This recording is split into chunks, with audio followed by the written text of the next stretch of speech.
and this was the first Lee Perry box set I have. There are another two. I think is it Open the Gate, I think, or something like that. I think it could be, and there is another one as well which I can't remember offhand at the moment.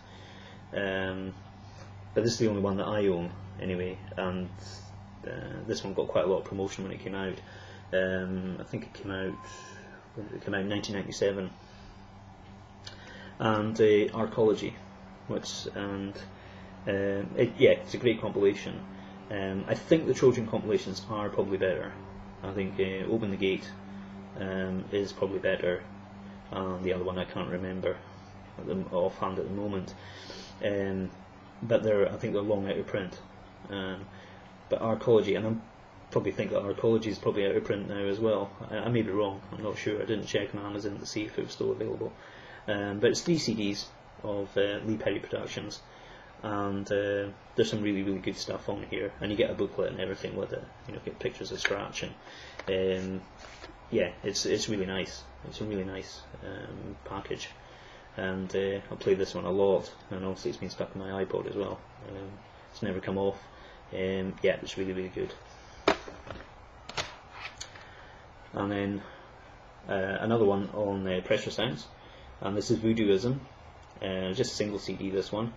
Some good stuff on this, yeah, some very good late 70s Lee Perry productions. Obviously there are filler because there's only so many tracks that can be reissued, and then the stuff that gets reissued isn't quite as interesting. But I do quite like this one, I have to say. There are some really nice tracks. I really like The River by Zap Pow. That's fantastic. Really psychedelic, kind of swirly dub. That's the best way to describe it. Just really good, very eerie sounding. Like it a lot. And that's the original issue of Super Ape with Ape on the cover. Yeah, great. Doesn't matter if you don't have Apeology. If you've got this, then it's a great album. I mean, absolutely, just go out and get it. Wouldn't necessarily call it a dub album. It's dubby, but it's not really that minimal as such. It's more instrumental, echoey and instrumental, very layered sound. Lee Perry's productions are unlike anybody else's of that time, and they're very distinctive.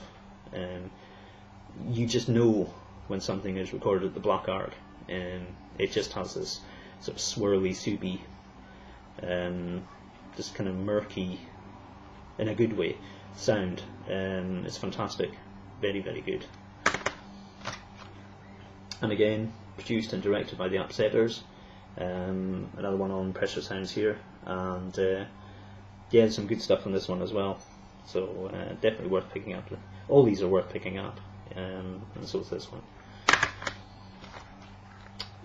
A sort of general Lee Perry compilation, and this one's on Music Club, so it's very cheap. The Music Club ones are great. They're a fantastic company who do, or is it sort of Music Club or Union Square? One of the two, or Metro Music or something. Anyway, they do lots of sort of single CDs and double CDs, and any of their compilations are great. They're really good. This Lee Perry one is great. It's got a lot of earlier stuff, a lot of the earlier pre-dub stuff, and but going all the way through his career. But yeah, that's a great one. I really like this one a lot. More Lee Perry, Son of Thunder this time, and this one came out on Snapper Records under license from Trojan. Trojan again. You can't get away from Trojan. Yeah, this is great. This is really good. Again, filled in a lot of gaps that I didn't have, and yeah, you can't go wrong with this one. Son of Thunder, very good. An original, well, a reissue of one of Lee Perry's, an actual Lee Perry album, and this is Africa's Blood, which is mainly him and the Upsetters, and yeah, it's really good, very good. I think it's from like 1970, maybe 1971 or something. might be 1970, 71, I'm not sure. I think it's probably around about 1970, but it's really, really good anyway. So, but a lot of the tracks you can get on Lee Perry compilations anyway. And this was the copy of Revolution Dub I was talking about. I would just go and get Dub Triptych. That's the one to go for. I wouldn't bother with this if you see this. I mean, it's alright, but it's mastered off vinyl and it just doesn't sound that great. And the last of the Lee Perry ones I have is Lost Treasures of the Ark, and this came out on Jetstar. Again, filled in a lot of gaps that I didn't have. Got a lot of the early Bob Marley ones that I mentioned on the other CD. And there's quite a few things, especially later Black Ark stuff, that I didn't have. It's 3 CDs. Again, I don't know how available this is. The availability for a lot of these things is probably a bit sketchy now. But yeah, again, it's good. You know, it's Lee Perry, it's Black Ark, you can't go wrong. Now it's sort of all-purpose reggae compilation time now. The first one up is Dread Meets the Punk Rockers Uptown, and this is out in Heavenly Records, and this is a compilation by Don Letts. Basically reggae tunes that were popular throughout the punk era, sort of 76, 77. The sort of punk tunes that you would have heard, the sort of reggae tunes, sorry, you would have heard in, say, like the Roxy or whatever, played by the DJ, as I say, in the mid-70s. It's really, really good. I mean, there's nothing here that's really obscure or anything, but the track listing is fantastic. It's really, really good. There's not a single bad track on it.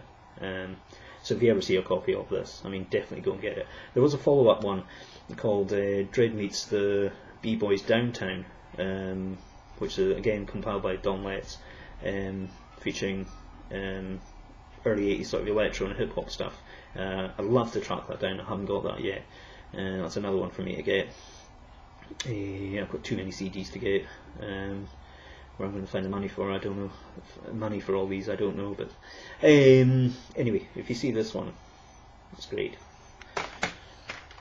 The next one up here, and this is on Heartbeat Records, is a DJ Explosion, and this is basically a live dancehall CD, featuring people like Ike Mouse, Rankin Toyin, Lee Van Cleef, Michigan Smiley.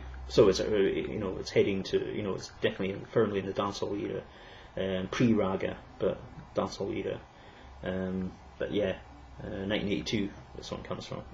That's the year this one was made, and yeah, it's a really good one. It's nice to hear it sort of in a live context, which is where this music really breathes, so that's great.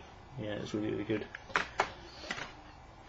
This was the CD that came in front of Mojo magazine and Studio One Selector, and that's what it says on the tip. It's a selection of Studio One tracks, and yeah, it's great. Yeah, so if you ever see any of this in like a car boot sale or something, then yeah, pick it up. It's great. Another one on Blood and Fire. This is like a little sampler really for the stuff that they reissue. I'm not sure the Blood and Fire is still going. I've got a funny feeling they're not going anymore. It's either them or Pressure Sounds that actually folded, but I'm not sure. I could be wrong on that. But anyway, this is good. It's got Errol Thompson, King Tubby, Prince Jammy. Yes, it does have some Lee Perry, Scientist as well. Yeah, it's great. Yeah. Again, dub-wise and otherwise, Blood and Fire, sort of mini sampler, 17 tracks of various stuff that they've reissued. Yeah, that's a good one.